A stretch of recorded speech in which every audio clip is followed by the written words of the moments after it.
ভাইমারে ওয়ালি আমার হযরত নবী নূহ আলাইহিস সালামের কওমের দিকে একবার দেখুন না। নূহ নবী আলাইহিস সালাম তার কওমের কাছে ডে নাইট রাত এবং দিন আমার আল্লাহ রাব্বুল আলামিনের দিকে আহ্বান করলেন, লা ইলাহা ইল্লাল্লাহ এই কলেমার দিকে মানুষগুলোকে ডাকলেন। কিন্তু না না না, হযরত নবী নূহ আলাইহিস সালাম যখন তাদেরকে দাওয়াত দিতেন, কলেমার দাওয়াত দিতেন, ওই মানুষগুলো তারা কি করত? ইয়াজআলুনা আসাবিআহুম ফি আযানিহিম, ওরা কানের ভিতরে আঙুল ঢুকিয়ে দিত। নূহ নবী আল্লাহর দিকে মানুষদের ডাকতেন, আরে কওমের লোকের কানে আঙুল দিত যেন নূহ নবীর কথা কানে না নেয়। শুধু তাই নয়, ওয়াস্তাগসাউ সিয়াবাহু, আমাকে আসতে দেখে ওরা কাপড় দিয়ে পর্দা করে দেয় যেন নূহর দিকে আমাদের দেখতে না হয়। এমনি করে কওমের মানুষের বদনামি শুরু করে দিল। আল্লাহ পাক হযরত নবী নূহ আলাইহিস সালামকে বললেন, ও নূহ কিস্তি বানাও, একটা তুমি জাহাজ বানিয়ে দাও। হযরত নবী নূহ আলাইহিস সালাম কাঠ কেটে তক্তা বানাতে 100 বছর সময় লেগেছিল, কিস্তিটা বানাতে 100 বছর সময় লেগেছিল। এই কিস্তি বানাতে 200 বছর সময় লেগেছিল। কিতাবের নাম বলছে হায়াতুল হায়াওয়ান, আল্লামা কামালউদ্দিন দামিরি রাহমাতুল্লাহ আলাইহি লেখা। 3 তালা ছিল কিস্তিটা, 3 তালা। জি, 70 গজ মতো লম্বা, 35 গজ মতো। আর এখন কাফের বেঈমানরা খুব তামাশা করছিল, ঠাট্টা করছিল, কারণ আশেপাশে নদী নেই, সমুদ্র নেই, একেবারে মরুভূমি, আর সেখানে নবী নূহ কিস্তি বানাচ্ছেন। এরা ঠাট্টা করছে, এই নূহ তুমি তো পাগল, এখানে নেই নদী নেই, সাগর নেই, কিচ্ছু নেই, আর তুমি শুকনো ডাঙায় কিস্তি বানাচ্ছ, গরুতে টানবে না গাধায় টানবে? নূহ নবী আলাইহিস সালাম বলেছিলেন, ও আমার কওমের মানুষেরা, তোমরা আজ আমাকে নিয়ে ঠাট্টা করছো, তবে এমন একদিন আসবে আমি তোমাদের উপরে তামাশা করব। ও আমার ভাইজানেরা, আল্লাহর নবী নূহ এমনি করে তাদের অত্যাচারে অতিষ্ঠ হয়ে বললেন, রব্বি লা তাযার আলাল আরদি মিনাল কাফিরিনা দাইয়ারা, ও আমার আল্লাহ এই দুনিয়ার জমিনে কোন কাফের বেঈমানকে যেন ছেড়ে দেবেন না। ইনতাজারহুম ইউদিল্লু ইবাদাকা ওয়ালা ইয়ালিদু ইল্লা ফাজিরান কাফারা, হে আল্লাহ ওদের যদি জ্যান্ত রেখে দেন ওরা আপনার বান্দাদের গোমরাহ করবে, আর ওরা ওই সমস্ত জিনিস তারা তাদের সন্তানগুলোকে ওইভাবে তারা গড়ে তুলবে। আল্লাহ বলেন, নূহ নবী এবারে ওদের গজব সমাগত, তুমি সব জীবজন্তু জোড়া জোড়া তুলে নাও, ইমানদার মানুষগুলোকে উঠিয়ে নাও। নূহ আলাইহিস সালাম সমস্ত গাছের দানা নিলেন, সর্বপ্রথমে পিঁপড়ে, পিপিলিকা, পিঁপড়ে তুললেন দুটো, একটা পুরুষ একটা নারী, তারপরে প্রতিটা জীবজন্তু জোড়া জোড়া নিলেন। একদম নিচের তলায় হিংস্র জীবজন্তু, তারপরে মাঝখানের তলায় ছিল গৃহপালিত পশু, উপরে ছিল মানুষ। নূহ নবী আলাইহিস সালামের কিস্তিটা এবারে তো আকাশ থেকে পানি নামছে, মাটির তলা থেকে পানি উঠছে, পানি ক্রমে ক্রমে বেড়ে যাচ্ছে। নূহ নবীর কিস্তিতে সব উঠে গেছে। এবার নূহ নবী দেখছেন কাফের বেঈমানগুলো সব পালিয়ে যাচ্ছে, পালিয়ে যাচ্ছে, আর তার সঙ্গে নূহ নবীর ছেলে কেনান, সে কেনানও দৌড়াচ্ছে, খোদ নবীর বেটা কেনান দৌড়াচ্ছে কাফেরদের মতো হয়ে।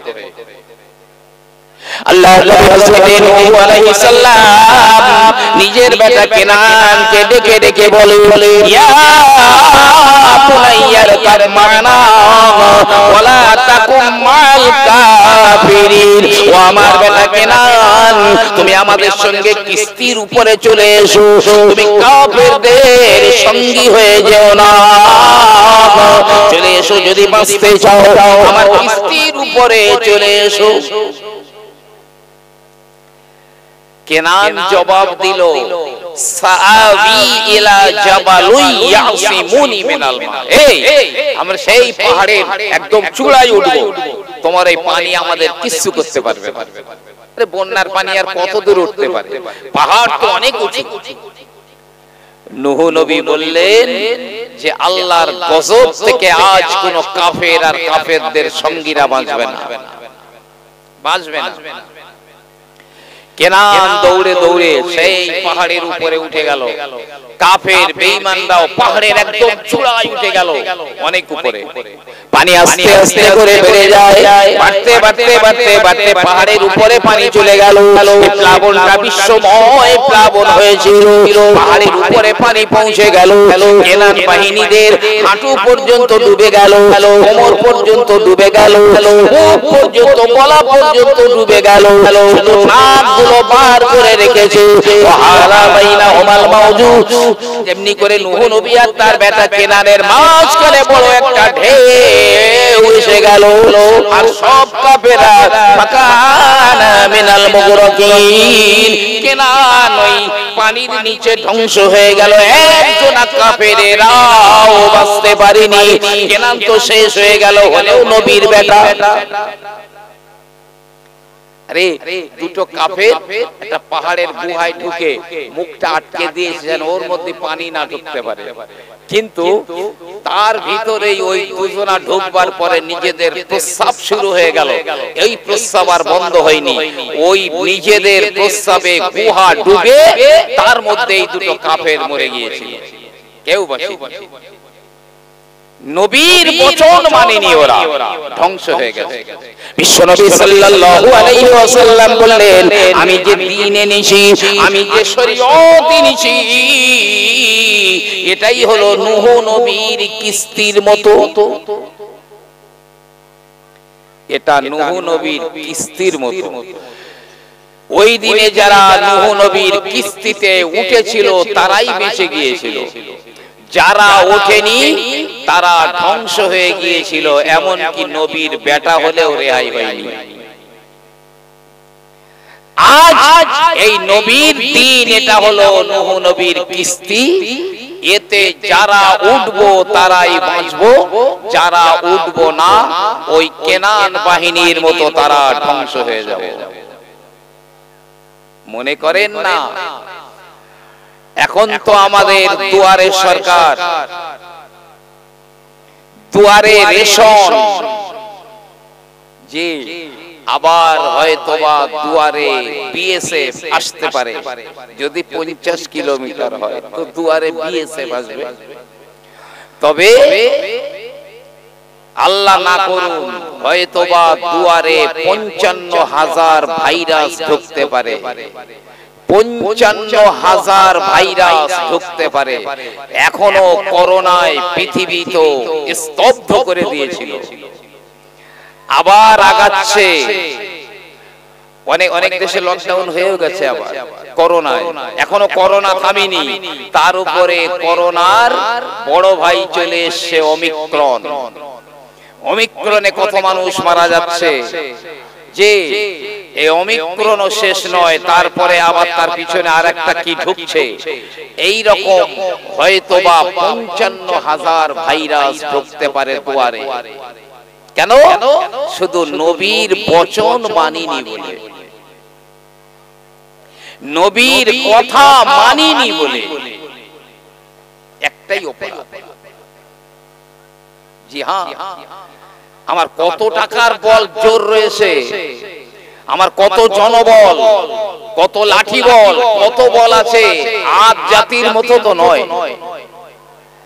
আল্লামা ইবনে কাসির রাহমাতুল্লাহ আলাইহি তাফসীরে ইবনে কাসিরের মধ্যে লিখেছেন, হযরত হুদ আলাইহিস সালামের কওমরা ছিল, আদ জাতিরা ছিল, এরা লম্বাই ছিল 40 হাত করে লম্বা। আদ জাতির মানুষেরা ওরা 40 হাত করে লম্বা ছিল। ও আমার ভাইরা, ওরা বড় বড় গাছগুলো মাত্র 2 আঙ্গুলে টেনে তুলে ফেলে দিতে পারত। এদের মাথাগুলো ছিল কিরকম জানেন? এই প্রত্নতত্ত্ববিদরা আদ জাতিদের একটা কঙ্কাল পেয়েছে, তো ওরা বলল শুধু ওদের মাথাটা 3.5 হাত লম্বা, বড় 3.5 হাত লম্বা। তাহলে মাথাটা কত বড় ছিল? মানে আমাদের এই কান পর্যন্ত, পা থেকে কান পর্যন্ত, মাথাটা অত বড়। এরা সাবালক হতো কত বছর বয়সে জানেন?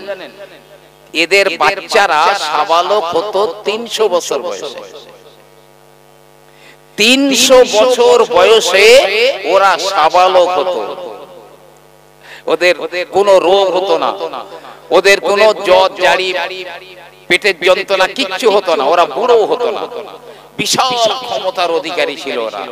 ওরা নিজেরা বলতো আরে আমাদের মতো আর কে আছে, বাস্তবে নেই।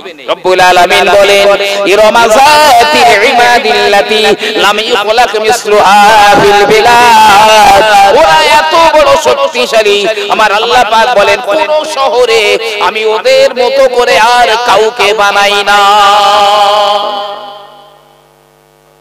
হযরতে হুদ আলাইহিস সালাম ওদেরকে বুঝালো, লা ইলাহা ইল্লাল্লাহর দিকে তাদেরকে আহ্বান করলো।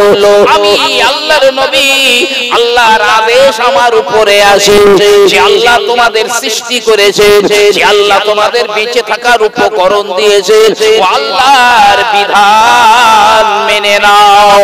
কিন্তু আজ জাতির মানুষেরা তারা থোড়াই কেয়ার করলো না। না না হে হুদ, আল্লাহ কি তোমার ছাড়া আর কাউকে দেখতে পাই?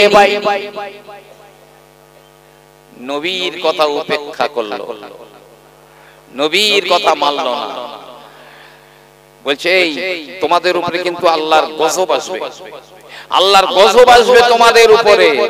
ওরা দেখলো তো ওরে আমাদের এখনো কোনোদিন জ্বর মাথার যন্ত্রণা কোনো রোগ হয় না, আবার গজব বলতে তুমি যদি সত্যবাদী হও দেখি তোমার গজব নিয়ে এসো। ওদের বান্দরামি যখন চরম সীমায় পৌঁছে গেল, আমার আল্লাহ রাব্বুল আলামিন প্রথমে ওদের দুর্ভিক্ষের আযাব দিলেন। দুর্ভিক্ষ, খাওয়া নেই, কোনো খানা নেই, খাবার কোনো জিনিসপত্র পাওয়া যায় না। ওরা কি করলো, ইঁদুর বিড়াল কুকুর যা সামনে পেল জীব জন্তুগুলো তারা ধরে ধরে খেতে লাগলো। জীব জন্তু ধরে খেয়ে ফেললো। সে জীব জন্তু আর নেই, সব খেয়ে ফেলে। তখন গাছের পাতা আর গাছপালা খেয়ে শেষ করে ফেললো। গাছের পাতা গাছপালা যা ছিল সে গাছপালাও শেষ, আর কিচ্ছু নেই। এই আজ জাতির মানুষেরা হযরতে হুদ আলাইহিস সালামের কাছে চলে এলো, আল্লাহর নবী হুদ একবার বলো না কি করে আমরা বাঁচবো, এখন আমার করণীয় কি? আমাদের আর খাবার কিছু নেই, গাছপালা শেষ, জীবজন্তুরাও শেষ। হযরতে হুদ আলাইহিস সালাম বললেন শোনো, তোমরা তওবা করে নাও, আল্লাহর কাছে ইস্তিগফার করে এই কলেমার দিকে চলে এসো। আমি আল্লাহর নবী আমার কথাগুলো মেনে চলো, তোমাদের উপরে সব বিপদ আপদ গুলো আমার আল্লাহ পাক দূর করে দেবেন। তোমাদের খাবার কষ্ট থাকবে না, কোনো কষ্ট আমার আল্লাহ দেবেন না। কিন্তু হুদ আলাইহিস সালামের কথাকে ওই আজ জাতির মানুষেরা বলল না না না, হুদ তোমার ওই কথাটা মানতে পারবো না, ও কাজ আমরা করতে পারবো না। তুমি যে কলেমা বলছো লা ইলাহা ইল্লাল্লাহ আর এই আল্লাহর কি বিধি নিষেধ বলছো ওটা আমরা পারবো না। হুদ আলাইহিস সালাম বললেন তাহলে এর চাইতেও আরো বড় বিপদের অপেক্ষা করো, বড় বিপদের অপেক্ষা করো। তো এই আজ জাতির মানুষেরা ওরা একটা নিজেরা মিটিং করলো, মিটিং করে বলল কাবায় গিয়ে দোয়া করলে হয়তো আমাদের উপরে আল্লাহ বৃষ্টি দেবেন, আমাদের ফল ফসল আবাদ তৈরি হবে। তো ওরা একটা প্রতিনিধি দল পাঠালো কাবায়, যাও তোমরা কাবায় গিয়ে দোয়া করো যেন আমাদের উপরে বৃষ্টি হয়। আর বৃষ্টি হওয়া মানে মরা জমিনটা আবার জ্যান্ত হয়ে যায়, সবুজ হয়ে যায়। এই প্রতিনিধি দলগুলো কাবায় চলে যেয়ে দোয়া করে আল্লাহ আমাদের জন্য বৃষ্টি দাও, আমাদের উপরে বৃষ্টি দাও আল্লাহ, যাতে আমাদের ফসল আবাদ গুলো হয়। সঙ্গে সঙ্গে তাদের কাছে 3 খণ্ড মেঘ চলে এলো, একটা সাদা রঙের, একটা লাল রঙের আর একটা কালো রঙের, 3টে মেঘ এলো। 3টে মেঘ তো এরা যুক্তি করলো লাল মেঘে বৃষ্টি হয় না, সাদা মেঘেও বৃষ্টি হয় না, বৃষ্টি হয় তো কালো মেঘে। এরা কাবার ধারে দোয়া করলো, আল্লাহ এই কালো মেঘ থেকে আমাদের জন্য বর্ষণ করিয়ে দাও। আমার আল্লাহ রাব্বুল আলামিন ওই মেঘের ভিতরে আওয়াজ সৃষ্টি করে দিলেন। মেঘের ভিতর থেকে আওয়াজ হয়ে গেল, হে আদ জাতির প্রতিনিধি দলেরা, তোমরা তোমাদের এলাকায় চলে যাও, আমি তোমাদের কাছে আসছি। যাও। এই প্রতিনিধি দল ওরা তো চলে গেল নিজেদের এলাকায়, গিয়ে দেখছে সেই কালো মেঘ তাদের সামনে হাজির। একদম চারিদিকে ঘুটঘুটে অন্ধকার হয়ে গেছে কালো মেঘে। সবার মনে আনন্দ, এই মেঘ থেকে নিশ্চয়ই আমাদের উপরে এবার বৃষ্টি হবে। হুদ, তুমি বলছো আল্লাহর আযাব, দেখো কাবায় দোয়া করে এসেছি, মেঘও চলে এসেছে। সবাই বলছে আল্লাহ এই বৃষ্টি থেকে, এই মেঘ থেকে বৃষ্টি দাও আল্লাহ, দোয়া করছে। আমার আল্লাহ রাব্বুল আলামিন বাতাস নিয়ন্ত্রণকারী ফেরেশতা, বায়ু নিয়ন্ত্রণকারী ফেরেশতাকে হুকুম দিলেন, এই বাতাসের নিয়ন্ত্রণকারী ফেরেশতা বাতাসের ভান্ডারে ছিদ্র করে দাও, বাতাসের ভান্ডারে ছিদ্র করে দাও। ফেরেশতা বলে, আয় আল্লাহ পাক, কতটা ছিদ্র করে দেব? একটা গরুর নাকের ছিদ্র পরিমাণ কি ছিদ্র করে দেব নাকি? একটা গরুর নাকের ছিদ্র এত বড় হলো, এতটা ছিদ্র করব? আল্লাহ পাক বলছেন, এই অতটা ছিদ্র যদি করো তাহলে টোটাল বিশ্বটা মুহূর্তের মধ্যে ধ্বংস হয়ে যাবে। বায়ু স্তর থেকে যদি ওই গরুর নাকের পরিমাণ ছিদ্রের মতো ছিদ্র করা হয়, গোটা বিশ্ব ধ্বংস হয়ে যাবে। ফেরেশতা বলে, রব্বুল আলামিন তাহলে কতটা আমরা ছিদ্র করে দেব? আল্লাহ পাক বললেন, একটা আংটির ছিদ্র পরিমাণ ছিদ্র করে দাও। একটা আংটি মানে একটা আঙ্গুল পরিমাণ ছিদ্র। এই আঙ্গুল যত মোটা এতটা। আংটির আর কতটুকু ছিদ্র হয়, কতটা ছিদ্র করে দাও। ওই বায়ু নিয়ন্ত্রণকারী ফেরেশতা আংটির ছিদ্র পরিমাণ ছিদ্র করে দিয়েছে। এবারে বায়ু স্তর থেকে ওই ছিদ্র দিয়ে প্রচন্ড বেগে বায়ু প্রবাহিত হয়, এত জোরে বাতাস হয়, আপনার কিনা 40 হাত করে লম্বা। কত বড় বড় মানুষ, গায়ে এত শক্তি, বড় বড় গাছগুলো দু আঙুল দিয়ে তুলে ফেলে দিত। এই মানুষগুলো শূন্যে উঠিয়ে আছাড় মারা শুরু করে দিল। বায়ু নিয়ন্ত্রণকারী ফেরেশতা নিজেও বিব্রত হয়ে গেল, সে বাতাসকে কন্ট্রোল রাখতে পারল না, কারণ এই বাতাস তো আমার আল্লাহ রাব্বুল আলামিনের হুকুমে ডাইরেক্ট প্রবাহিত হচ্ছিল। যে কারোবার এই ঘাট থেকে মাথা ছিঁড়ে আলাদা হয়ে যাচ্ছিল, আবার বাতাস এত জোর, এই দুটো মানুষ বাতাসের আঘাতে ধাক্কা খেয়ে মাথা ফেটে মাথার ঘেলু চারিদিকে ছড়িয়ে যাচ্ছিল। এত জোরে বাতাস হলো, যখন আদ জাতির মানুষেরা সব ধ্বংস হয়ে গেল, পড়ে আছে কান্নাহুম বুনিয়ানুম মারসুস, যেন এক একটা খেজুর গাছের গুড়ির মতো সব পড়ে আছে, একজন আর বেঁচে ছিল না। কত শক্তিধর মানুষেরা, তারা নবীর বচন মানেনি, যার কারণে আল্লাহর গজব নেমে এসে ধ্বংস হয়ে গেছে।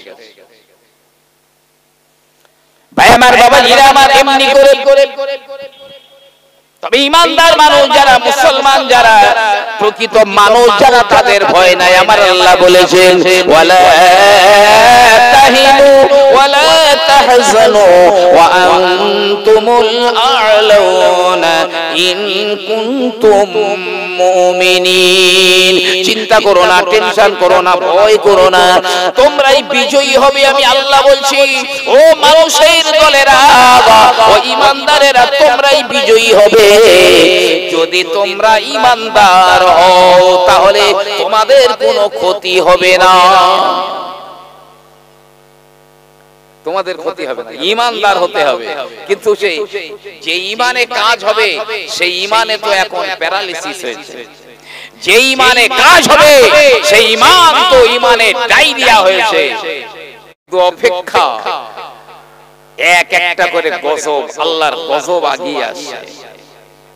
হযরতে নবী ইব্রাহিম আলাইহিস সালাম, তাকে তো নমরুদ আগুনের মধ্যে ফেলে দিয়েছিল, আগুনের ভিতরে ফেলে দিয়েছিল। তবে না না না, শেষ ইব্রাহিম আলাইহিস সালামের সঙ্গে যখন পেরে উঠলো না, নমরুদ বলল যুদ্ধ করবে। ইব্রাহিম নবী বললেন হ্যাঁ, আমি তো যুদ্ধের জন্য তৈরি। ওইদিকে নমরুদ হাজার হাজার যুদ্ধদেহী লোক লস্কর নিয়ে, সৈন্য নিয়ে যুদ্ধের ময়দানে, অপরদিকে একলা ইব্রাহিম আলাইহিস সালাম একলা দাঁড়িয়ে রয়েছে। এই নমরুদ বাহিনীরা ঠাট্টা করে, ইব্রাহিম কি তুমি কি একলা যুদ্ধ করবে আমাদের সঙ্গে? আমরা হাজার হাজার যুদ্ধের জন্য সৈন্য তৈরি হয়ে এসেছি, তুমি কি একাই আমাদের সঙ্গে লড়বে না, নাকি তোমাদের আল্লাহ আসবে? তামাশা করছে। ইব্রাহিম আলাইহিস সালাম চুপ করে দাঁড়িয়ে আছেন। এমন সময় দেখা যাচ্ছে যে মাথার উপরে পুরো কালো মেঘের মতো ছেয়ে গেছে, মেঘের। ইব্রাহিম আলাইহিস সালাম অনেক চেষ্টা করেছে, লা ইলাহা ইল্লাল্লাহর দিকে আহ্বান করেছেন অনেকবার, কিন্তু হয়নি। মাথার উপরে কি দেখলো? শুধু মশা, মশা আর মশা, চারিদিকে মশা। আল্লাহ সৈন্য পাঠিয়ে দিয়েছেন, ইব্রাহিমের সৈন্য। আরে ডাইনোসর পাঠাননি, সিংহ পাঠাননি, বাঘ নয়, জি হাতি নয়, জলহস্তী নয়, ছোট ছোট মশা পাঠিয়ে দিয়েছেন। এই মশাগুলো নমরুদ বাহিনীকে কামড় দেয়, আর এক একটা কামড়ে নমরুদ বাহিনীরা ধ্বংস হয়ে যায়। অনেকে পালিয়ে চলে যাচ্ছে মশার কামড়ে, কিন্তু কেউ বাঁচতে পারেনি। এই নমরুদ বেঈমানটা ও তো দৌড়ে দৌড়ে পালিয়ে যায়। আমার আল্লাহ রাব্বুল আলামিন একটা হ্যান্ডিক্যাপ মশা, মানে খোঁড়া মশা, এই মশাটা হ্যান্ডিক্যাপ, খোঁড়া, এইরকম একটা মশা পাঠিয়ে দিয়েছে ওই বড় বেঈমানটার জন্য। ওই খোঁড়া মশা নমরুদের নাকের মধ্যে ঢুকে ওই ছিদ্র দিয়ে মগজে উঠে গেছে, গিয়ে কুটকুট করে কামড়াচ্ছে। কি যন্ত্রণা, কি পেরেশানি, কি হয়রানি! যন্ত্রণা মাথায় এরকম করে, মশার একটুখানি দাঁড়ায়, মাথা ব্যথা কমে যায়। যেই মারা বন্ধ করে আবার হয়, তো লোক রাখলো, এই তুই মাথায় মার শুধু, তো সে ওই মাথায় মারে, টুক টুক টুক টুক করে মারে। কতক্ষণ সহ্য করবে সে? মারতে মারতে নমরুদের খড়ম ছিল, ওর নিজের খড়ম দিয়ে মাথায় একটা মেরেছে সজোরে, মাথাটা ফেটে বাস্ট হয়ে গেল। এই হ্যান্ডিক্যাপ মশা উড়ে নিজের জায়গায় চলে গেল। কত বড় দাম্ভিক বাদশা নমরুদ ধ্বংস হয়ে গেল, গ্যারেজ হয়ে গেল। ঈমানদাররা জয়ী হয়েছে। ঈমানদার মানুষদের সংখ্যাধিক্য লাগে না, অনেক লোক লস্কর লাগে না। এই লা ইলাহা ইল্লাল্লাহ এর উপরে যদি প্রকৃত আমল করতে পারে, ব্যাস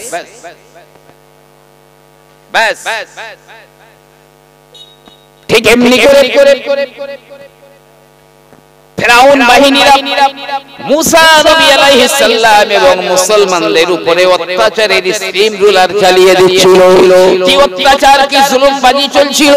মুসা নবী তার ভাই হারুন আলাইহিস সালামকে নিয়ে ফেরাউনের দরবারে বারে গিয়ে লা ইলাহা ইল্লাল্লাহর দিকে আহ্বান করলো, কিন্তু না না না, ফেরাউন বাহিনীরা তো মেনে নিল না। কত মুজিজা দেখিয়েছেন, তাও হয়নি। অনেক নবীরা মুজিজা দেখিয়েছেন, তাতে ওদের মন গলেনি। অত্যাচারের স্টিম রুলার চালিয়ে দিচ্ছে মুসলমানদের উপরে। আরে মুসলমানরা তো সংখ্যায় কম, ওরা তো খোদ বাদশা, ফেরাউন তো ওদের দলে। মুসা আলাইহিস সালাম এই মুসলমানগুলোকে নিয়ে একদিন পালিয়ে যাচ্ছে। এই অত্যাচার আর সহ্য করা যাবে না, চলো হিজরত করি আমরা। মুসা নবী এই বনি ইসরাঈলদেরকে নিয়ে চলে যাচ্ছেন, অনেক দূরে চলে গেছেন, সামনে তো নীল নদ রয়েছে। ফেরাউন খবর পেয়েছে মুসা মুসলমানদের নিয়ে পালিয়ে চলে যাচ্ছে। ফেরাউন বলল, আর দেরি নয়, চলো ওদেরকে ধরে ফেলো, একটাকে আর জিন্দা রাখবো না, বাঁচিয়ে রাখবো না। ফেরাউন নিজে আর তার লোক লস্কর গুলোকে নিয়ে মুসলমানদের দিকে তাক তেড়ে আসে। মুসলমানরা দেখে বলল, কি হবে মুসা, কি করলে তুমি? এতদিন তো তবু মারধর খেয়ে বেঁচেছিলাম, আর তুমি যা করলে, সামনে নীল নদ, লাফলে ডুবে মরে যাব, আর যদি না নামি তো ওই দেখো ফেরাউন বাহিনীর আসছে, আমাদেরকে ধ্বংস করে দেবে। মুসা নবী কি বললেন? লা তাহজান, এই ভয় করো না, ইন্নাল্লাহা সাইয়াহদিন, আল্লাহ নিশ্চয়ই আমাদের একটা পথ বাতলে দেবেন, আল্লাহ আমাদের একটা পথ দেখিয়ে দেবেন। আল্লাহ রাব্বুল আলামিন বলেন, মুসা খেল তো এবারেই শুরু হবে, কারণ ফেরাউন বাহিনীর মাদ্রামি চরম সীমায় পৌঁছে গিয়েছে। তোমার হাতের লাঠিটা ফেলে দাও। মুসা নবী হাতের লাঠিটা ফেলে দিয়েছে, সঙ্গে সঙ্গে 12টা রাস্তা তৈরি হয়ে গেল। কেন একটা রাস্তা কেন হলো না? মুসা নবীর সঙ্গে মুসলমানদের 12টা কওমের গোত্রের লোক ছিল, 12টা গোত্রের লোক। রাস্তা যদি একটা হয় তাহলে একজনেরা বলবে আমরা আগে যাব, দাঁড়া, ওরা বলবে সর আমরা আগে যাব, ও বলবে আমরা আগে যাব, এই করে মারপিট করতে করতে ফেরাউনরা এসে পড়বে। তাই যাতে ঝগড়া না হয় আল্লাহ 12টা রাস্তা বার করে দিলেন। 12টা রাস্তা দিয়ে 12টা কওমের লোক পার হয়ে ওই পারে চলে গেল। ফেরাউন তখন তো ওর আর জ্ঞান কাণ্ড হারিয়ে ফেলেছে, বোধ সৎ কিচ্ছু নেই। ফেরাউন বলল, লাবো লাবো, এই দেখো নীল নদের মাঝখান দিয়ে তোমাদের জন্য আমি রাস্তা বার করে দিয়েছি, চলো নেমে পড়ো আর মুসার মুসলমানদের ধরে ধ্বংস করে দাও। না না, ফেরাউন নেমে গেল আর ফেরাউনের বাহিনীরাও নেমে গেল। আল্লাহ পাক বললেন, হে মুসা লাঠি উঠাও, এবারে আমি আল্লাহ ওদের খেল দেখাবো। মুসা নবী লাঠি উঠিয়ে নিলেন, দুই দিকের পানিগুলো আছড়ে পড়ল ফেরাউন আর তার বাহিনীর উপরে, সব ধ্বংস হয়ে গেল, ধ্বংস হয়ে গেল। তখন ফেরাউন তো পানি খেয়ে পেটটা মোটা হয়ে গেছে। ফেরাউন একবার ডুবে আর ওঠে আর বলে, আমান্না বিরব্বি মুসা ওয়া হারুন, এখন আমি হারুন আর মুসার রবের উপরে তো ঈমান আনলাম, কিন্তু ওই সময়ের ঈমান আর কবুল হবার নয়। তখন খোদার গজব নেমে গেছে। পরকালের দৃশ্য চোখে যখন আসা শুরু হয়ে যাবে তখন আর তওবা কবুল হবে না। ফেরাউন আর ফেরাউন বাহিনীরা ধ্বংস হয়ে গেল, আল্লাহ ধ্বংস করে দিলেন। বাঁচলো কারা? শুধু সেই ঈমানদার গুলো যারা নবীর কথা মেনেছিল, যারা নবীর বচন মেনেছিল। জি, একটা কওম বাকি নেই যারা এই কলেমার উপরে বিদ্রোহ করেছে, যারা কলেমার উপরে দুশমনি করেছে। আজ পর্যন্ত কেউ বাঁচেনি, আগামী দিনেও বাঁচবে না। যারা বেঁচে থাকবে তারাই দেখতে পাবে ইনশাআল্লাহ। একদম। কেউ কেউ বলছে, জানেন আল্লাহ পাকই ভালো জানেন, আমিও জানি না, তবে যেটা দেখি কেউ কেউ বলছে 2028 সালে হয়তোবা ইমাম মেহেদী আলাইহিস সালাম বার হয়ে যেতে পারেন, তবে শিওর নয়, আল্লাহ পাক ভালো জানেন। অনেকে আলামত দেখে ধারণা করছেন 2000 আগামী কাল তো 2022, তো বলছে 2028 এর দিকে ইমাম মেহেদী আলাইহিস সালাম বার হয়ে যেতে পারে। আল্লাহু আলাম। তবে এটা আপনি মনে রেখে দেবেন, ও আমার ভাইরা, আমি বলি না আমেরিকার পিউ রিসার্চ সেন্টার, আমেরিকার উল্লেখযোগ্য একটি গবেষণা কেন্দ্র, যেটার নাম হলো পিউ রিসার্চ সেন্টার। ওই পিউ রিসার্চ সেন্টার অ্যাডভান্স বহু কথা বলে, তারা তাদের কোনো কথা আজ পর্যন্ত 19-20 হয় না, তাদের যা বলেছে 20-20 হয়েছে। তারা একটা কথা বারবার অনেক দিন থেকে বলছে, বর্তমানে পৃথিবীর ক্রমবর্ধমান ধর্ম হলো ইসলাম, ক্রমে ক্রমে বেড়ে যাচ্ছে, ওই ধর্মটা হলো ইসলাম। আর তারা বলছে আগামী 2070 সালের ভিতরে 2070 সালের ভিতরে পৃথিবীর যত মানুষ থাকবে প্রতিটা মানুষের পছন্দের ধর্ম হবে ইসলাম। জোরে বলুন সুবহানাল্লাহ। 2070 পর্যন্ত অপেক্ষা করতে হবে। এই নিয়ে অনেক চিন্তা ভাবনা করেছি, আমিও দেখলাম হিসাব প্রায় মিলে যাওয়ার দিকে, হিসাব মিলে যাওয়ার দিকে। যে এই যে জমিনে বাস করছি আমরা, এই হিন্দুস্তানের জমিনটা, জি হ্যাঁ, এই আপনারা নিশ্চয়ই আমার কাছে শুনে থাকবেন, তবে বলছি আমরাও একটা খুব ভালো জায়গায় বাস করি, ভারতবর্ষ। আমরা যে দেশে বাস করি এই দেশের গুরুত্ব কত জানেন? জি, মদিনার মসজিদে নববী শরীফে আল্লাহর নবী ওয়াজ করতে করতে বলেছিলেন, মক্কা আমার জন্মভূমি, আমি রাসূলুল্লাহ আমার জন্মভূমি মক্কাকে ভালোবাসি, আর মদিনা হচ্ছে আমার বাসস্থান, মদিনাকেও আমি ভালোবাসি। তবে এই মক্কা আর মদিনার পরে আর একটা কান্ট্রি রয়েছে, দেশ রয়েছে, আমি রাসূলুল্লাহ ওই দেশটাকে খুব ভালোবাসি, কারণ আমার আল্লাহ পাক ওই দেশটাকে ভালোবাসেন। সাহাবায়ে কেরামেরা বলেছিলেন, ইয়া রাসূলুল্লাহ, ইয়া হাবিবাল্লাহ, মক্কার মদিনার পরে আবার সে দেশ কোন দেশ, যে দেশকে আল্লাহ এবং আল্লাহর নবী ভালোবাসে। আল্লাহর নবী হাত বাড়িয়ে বাড়িয়ে বলেছিলেন, আল হিন্দ আল হিন্দ আল হিন্দ, আমি রাসূলুল্লাহ আমি হিন্দুস্তানকে ভালোবাসি, আমি ভারতবর্ষকে ভালোবাসি, কারণ আমার আল্লাহ পাক ওই ভারতবর্ষকে ভালোবাসে। আমাদের এই দেশটাকে যাইতাই মনে করবেন না, 2050 পর্যন্ত অপেক্ষা করেন। শুধু 2050 যারা বেঁচে থাকবেন তারা দেখবেন 2050 সালের মধ্যে এই দেশের বেশি মানে অধিকাংশেরও বেশি মানুষের পছন্দের ধর্ম হবে ইসলাম। লিখে রাখেন আমার নাম করে। ভাই আমার বাবাজিরা, সাহাবায়ে কেরামেরা বললেন, ও আল্লাহর নবী গো, কেন আল্লাহ এবং আল্লাহর নবী মক্কা মদিনার পরে ভারতবর্ষকে ভালোবাসে? বিশ্ব নবী তো প্রায় বলতেন, আমাদের হিন্দুস্তানের দিকে হাত বাড়িয়ে বাড়িয়ে বলতেন, আমি ওই দিক থেকে আমার মহব্বতের গন্ধ পাই, ওই দিক থেকে আমি ইসলামের গন্ধ পাই। শোনো কেন আল্লাহ পাক ভারতকে ভালোবাসে।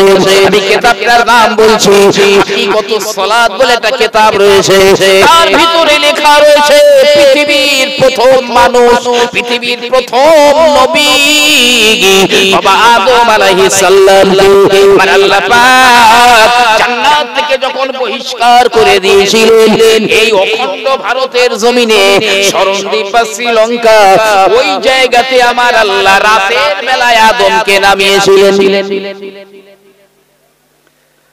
প্রথম মানুষ, প্রথম নবী মক্কা মদিনা তুরস্ক ফ্রান্স হল্যান্ড থাইল্যান্ড জাপান চীন আমেরিকা কোথাও নয়, ভারতবর্ষে প্রথম মানুষ নেমেছে। এখনো পিকেডি আদম পাহাড়ে আদম আলাইহিস সালামের সেই পদচিহ্ন নেমেছিলেন, সেই পায়ের দাগ এখনো বিদ্যমান, এখনো বিদ্যমান। আদম তো নেমেছিলেন রাতের বেলা অন্ধকার, এমনি করে আম্মা জান হাওয়া তো জিদ্দায় রয়েছে। আদম নবী বলা যায় এখানে তো একেবারেই একা, অন্ধকার রাতে ভয় বিহ্বল হয়ে যান, আদম নবী বড় ভয় পেয়ে যান। আমার আল্লাহ পাক বলে, রে জিবরাইল, আমার আদম তো বড় ভয় পেয়ে যায়, যাও আদমকে সান্ত্বনা দিয়ে এসো। ফেরেশতাদের সরদার হযরতে জিবরাইল আমিন আলাইহিস সালাম এই ভারতের জমিনে প্রথমে নেমে আদমের সামনে দাঁড়িয়ে দাঁড়িয়ে আযান দিয়েছিলেন। আল্লাহু আকবার দুইবার, আশহাদু আল্লা ইলাহা ইল্লাল্লাহ দুইবার, আশহাদু আন্না মুহাম্মাদার রাসূলুল্লাহ দুইবার।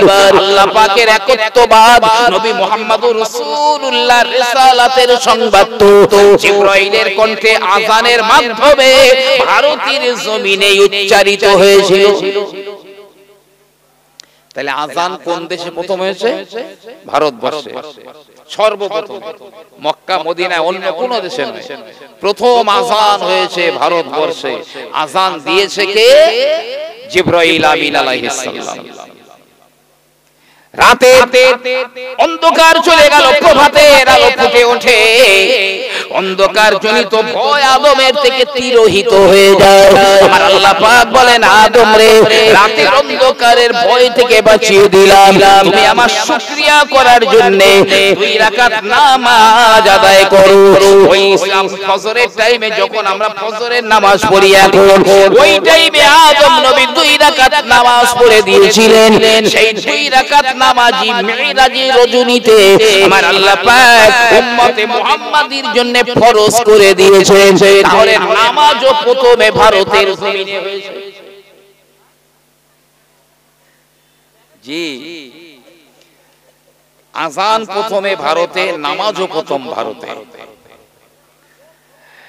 তারপরে কিছু হরিণ আসলো। হরিণ আদমের সঙ্গে সৌজন্য দেখা করতে। আদম নবী তাদের জন্য দোয়া করলেন, পিঠে হাত বুলিয়ে দিলেন। ওই হরিণগুলোর পেটে মৃগনাভি হলো। মৃগনাভি সর্বপ্রথমে হরিণের নাভিতে মৃগনাভি হয়েছিল এই ভারতে আদমের দোয়ার বরকতে। পরের দিনে অন্য হরিণরা দেখলো এই এদের পেটে তো একটা খুব দামি জিনিস, তারাও আসলো আদমের কাছে।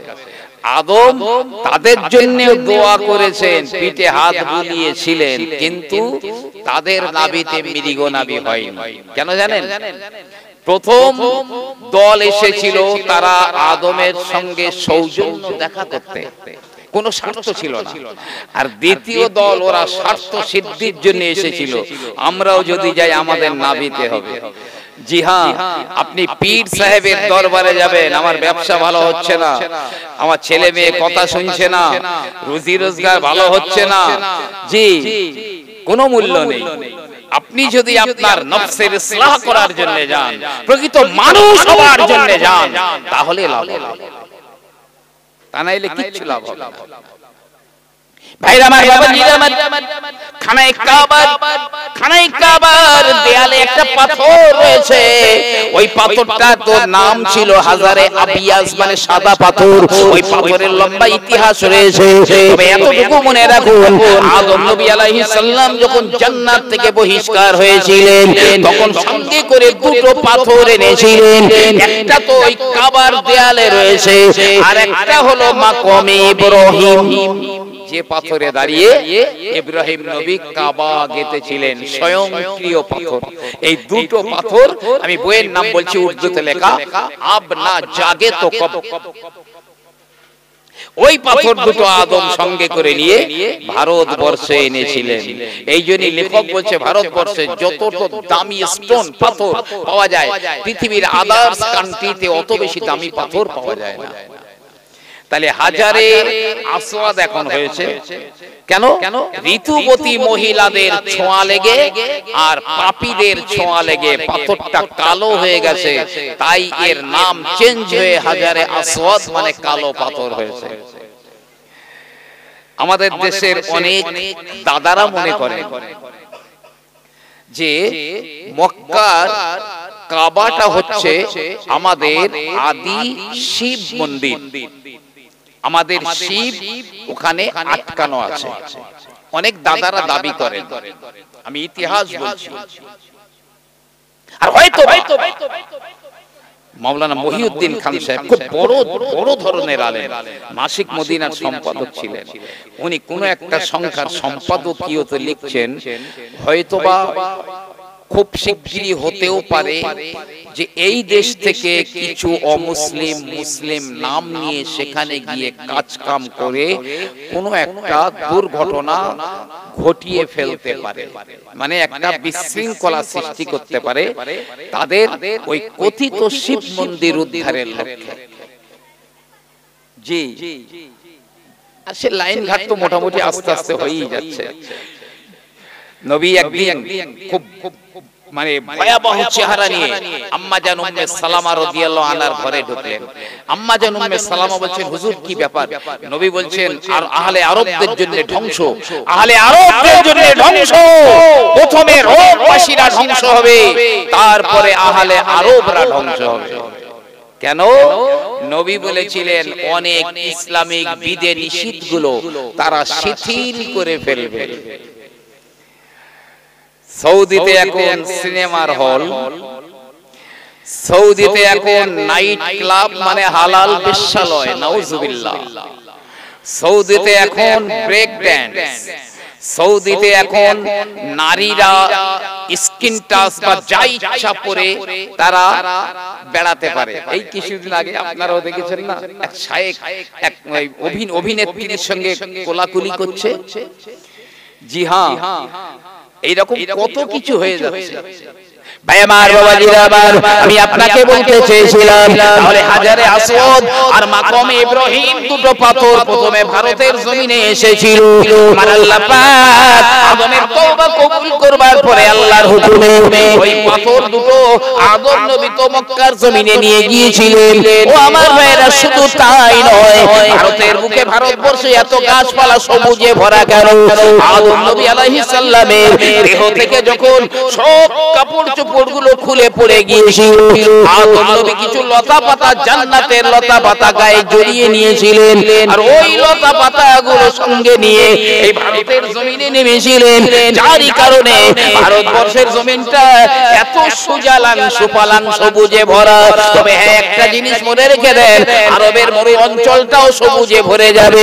বিশ্বনবী আমার বললেন, ততদিন কিয়ামত হবে না গো, হাত্তা ইয়াকুন আরদুল আরবে মুরুজাও আনহার, যতক্ষণ না পর্যন্ত আরবের মরা জমিনটা সবুজে ভরে না যাবে, খাল বিল নদী নালায় ভরে না যাবে। আপনারা দেখে থাকবেন, এই বাদশা সালমানের বেটা মুহাম্মদ একটা সংকল্প নিয়েছে, কি জানেন? এমনি করে 2030 এর ভিতরে সৌদিতে 1 কোটিরও বেশি গাছ লাগানো হবে।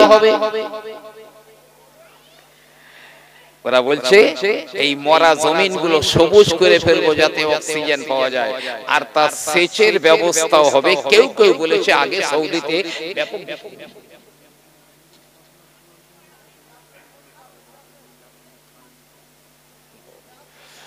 জানা কথা, মনে রাখবেন। অসুবিধা হচ্ছে আপনাদের নাকি? শুনুন, অনেকে বলছে এই আরবের মাটির নিচে বহু পানি জমা আছে, অনেক পানি জমা আছে। আগে বৃষ্টি হতো, সেই পানিগুলো খনন করে সব বার করে নদী নালার মাধ্যমে এগুলো আবার ব্যবস্থাপনা করা হবে। খুব শিগগিরই 2030 এর মধ্যে আরবের ওই মরা জমিনটা সবুজে ভরে যাবে। ভাই আমার, বাবাজিরা আমার, শুনে রাখুন, নূরে মুহাম্মাদি আসমান থেকে যখন আল্লাহ দুনিয়াতে পাঠিয়েছিলেন, সর্বপ্রথমে নূরে মুহাম্মাদি কোন দেশে আল্লাহ পাঠিয়েছিলেন? মক্কা মদিনাতে নয়, তুরস্কে, ফ্রান্স, হল্যান্ড, থাইল্যান্ড, জাপানে নয়, নূরে মুহাম্মাদিটা সর্বপ্রথমে আমার আল্লাহ পাক এই ভারতবর্ষের জমিনে পাঠিয়েছেন। আমার নবী পাকের নূরটা এই ভারতে প্রথমে আসমান থেকে যখন পাঠান, এই ভারতে পাঠিয়েছেন। আদম নবীর পেশানিতে ওই নূরে মুহাম্মাদি ছিল। সেই নূরে মুহাম্মাদির সূর্য প্রথমে ভারতের জমিনে উদয় হয়েছিল। আর একবার জোরে বলেন সুবহানাল্লাহ। নূহ নবী সস্ত্রীক ভারতে এসেছিলেন। ঈসা নবী আলাইহিস সালাম ভারতবর্ষে এসেছিলেন। পাঞ্জাবের বারাস শরীফে 12 জন নবীর কবর আছে। নবীর কবর আছে, ভারতেও নবী পাঠিয়েছিলেন আল্লাহ। অনেকে একটা কথা ধারণা করেন, তারা লিখেছেন একটা হাদিসের, তবে আল্লাহ পাক ভালো জানেন। বসিরহাটের আল্লামা রুহুল আমিন রহমাতুল্লাহ আলাইহিকে প্রশ্ন করা হয়েছিল, তবে তিনি হ্যাঁও বলেননি নাও বলেননি। তিনি বলেছেন যে এটা মানে সঠিক কি বেঠিক এটা জানা যায় না। নবীর একটা হাদিস আছে মুসনাদে আহমদে, কানা নবিয়ান ফিল হিন্দে ইসলাউ কানা নবিয়ুন ফিল হিন্দে লাউনুল আসওয়াদ ইসমুহু কাহান। আল্লাহ পাক ভারতের জমিনে একজন নবী পাঠিয়ে দিয়েছিলেন, তার গায়ের রংটা ছিল কালো, তার নামটা ছিল কাহান, কয়াকার হয়াকার দন্ত ন কাহান। এরকম একটা নবী পাঠিয়েছিলেন। এখন খুব বড় একটা রাইটার লিখেছেন, সত্যি মিথ্যা আল্লাহ পাকই জানেন, আমি ওই রাইটারের কথাটা রিলে করছি আপনাকে। লিখছেন, কাহান থেকে একদল ষাটসন্ন্যাসী লোক তার নামটা চেঞ্জ করলো, পরবর্তী জেনারেশনে নাম হলো কানু।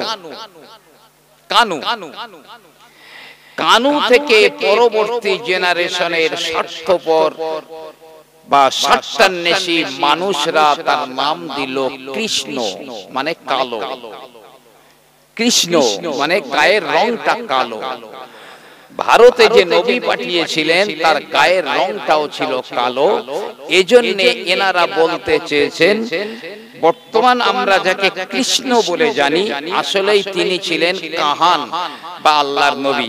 আল্লাহ পাক ভালো জানেন যে আমরা হ্যাঁও বলতে পারবো না, নাও বলতে পারবো না। তবে এই রাইটারের মতে তাহলে এই কাহান লা ইলাহা ইল্লাল্লাহ দাওয়াত দিয়েছিলেন।